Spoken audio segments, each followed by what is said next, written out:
दिनेश और गायत्री नामक पति पत्नी रहते थे। उनके मालिनी और चंदू नामक 2 बच्चे भी थे। दिनेश एक छोटा नौकरी करता था और उसी से आए हुए पैसों से अपना घर चलाता था। ऐसे उनका परिवार खुश रहता था। एक दिन दिनेश हमेशा की तरह कार्यालय में अपना काम कर रहा था जब उसे अपने सहयोगी के वजह से नौकरी से निकाला गया था। उसे नौकरी से निकाल देने पर वो रोज आने के समय से पहले ही घर पहुंच जाता है, किसी से बात नहीं करता है और उसके कमरे में बैठ जाता है। उसे ऐसे देख उसकी पत्नी उसके पास जाके पूछती है, क्या हुआ जी, आप ऐसे क्यों हैं? कुछ नहीं, तो ऐसे दुखी क्यों बैठे हैं?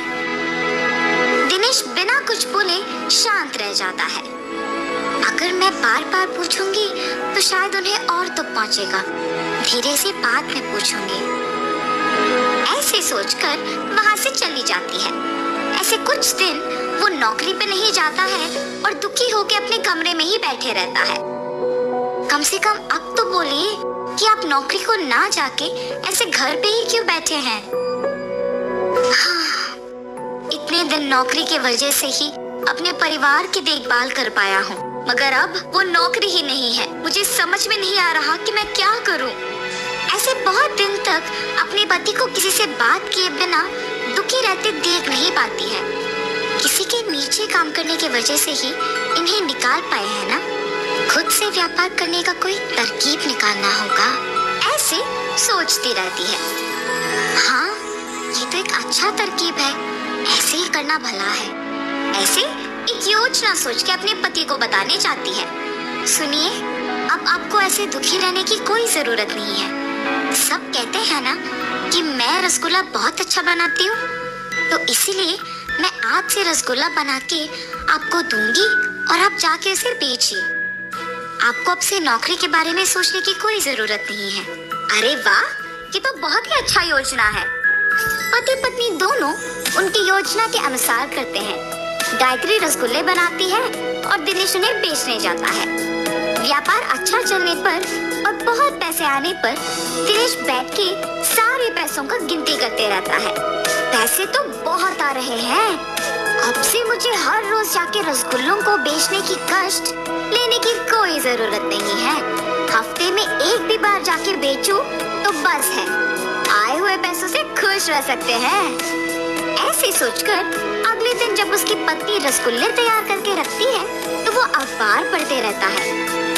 मैंने रसगुल्लों को बहुत पहले तैयार कर दिया है जी, अब तक आप नहीं गए। आज से रसगुल्ले हर रोज बना के रखने की कोई जरूरत नहीं है। मैं जिस दिन कहता हूँ उसी दिन बनाऊं तो काफी है। आज मैं रसगुल्ले बेचने के लिए नहीं जा रहा हूँ। अरे रे, तो फिर आज बनाए हुए रसगुल्ले व्यर्थ हो जाएंगे ना। आज के लिए इनको बेच दीजिए ना। मुझे पूछे बगैर तुमने रसगुल्ले क्यों बनाए? इसीलिए इन्हें बेकारी होने दो।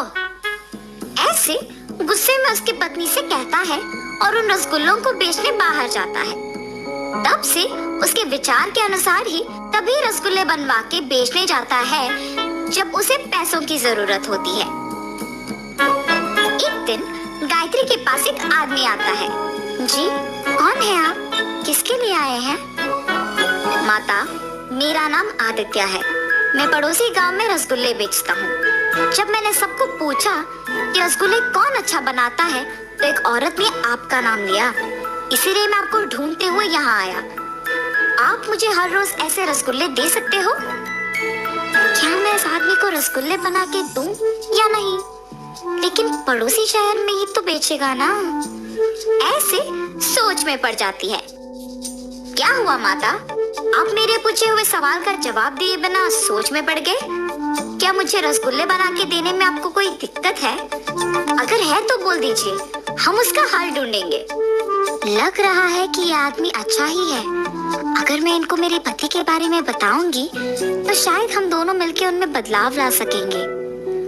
आप किस बारे में इतना सोच रही हैं?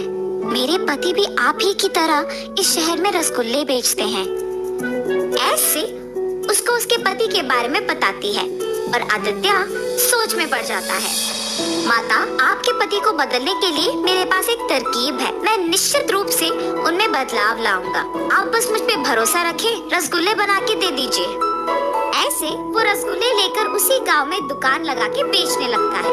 इतने में पैसों की जरूरत होने पर दिनेश उसके पत्नी से रसगुल्ले बनवा के बेचने गांव में जाता है। सारा गांव घूमने पर भी कोई उससे रसगुल्ले नहीं खरीदता है और उल्टा उससे किसी और के रसगुल्ले की दुकान के बारे में गांव वाले बताते हैं। इससे वो घर वापस दुखी लौट आता है। क्या हुआ जी, आप दुखी क्यों हो? कोई इसी गांव में रसगुल्लों का दुकान लगा के बेच रहा है। गांव वाले उसी से खरीद रहे हैं क्योंकि वो बहुत स्वादिष्ट है। ये सब मेरे ही वजह से हुआ है। अगर मैं हर रोज रसगुल्ले बेचने जाता तो ये दिक्कत नहीं आती। पैसों की कमी ना होने पर मैंने हर रोज जाना बंद कर दिया और कभी कभी ही बेचने जाता हूँ। इसी समय में किसी और ने मौका देखा और हर रोज रसगुल्ले बेचने लग गया। ऐसे कह के तब से हर रोज गांव में जाके रसगुल्ले बेचने लग जाता है। हमेशा की तरह सभी दिनेश के पास नहीं आए, पर भी व्यापार उसका ठीक ही चल रहा था। आदित्य जब गायत्री के बनाए हुए रसगुल्लों को लेने आया था तो वो गायत्री को दुखी देखता है। अरे क्या हुआ माता, ऐसे दुखी क्यों हैं आप? कुछ नहीं जी, मेरे पति के बारे में मैंने तो बताया ना आपको। वो आजकल सुधर गए हैं और हर रोज रसगुल्ले बेचने गांव जा रहे हैं। मगर किसी और ने हमारे ही गांव में रसगुल्लों का दुकान लगाया और इसकी वजह से उनका व्यापार पहले जैसे अच्छा नहीं चल रहा और वो दुखी है। माता, आपको याद है मैंने कहा था कि आपके पति में मैं बदलाव लाऊंगा? उस नए दुकान को मैंने ही लगाया। ये सब मैंने आपके पति को बदलने के लिए ही किया। अब जब वो सुधर गए, मैं वापस अपने गांव जाके हमेशा की तरह अपना दुकान चलाऊंगा। आप अब इसके बारे में मत सोचिए। ये कह के उससे रसगुल्ले लेके उस गांव में से दुकान निकाल के अपने गांव में लगाता है। तब से दिनेश के रसगुल्लों का दुकान हमेशा की तरह भीड़ से भरी रहती थी, क्योंकि सारे गांव वाले उसी के पास आने लगे। वो तो मेरी किस्मत है कि उस आदमी ने उसका दुकान निकाल दिया, वरना बहुत मुश्किल हो जाता था। अब से मैं किसी और को ऐसे मौका नहीं दूंगा और हर रोज रसगुल्ले बेचने आऊंगा।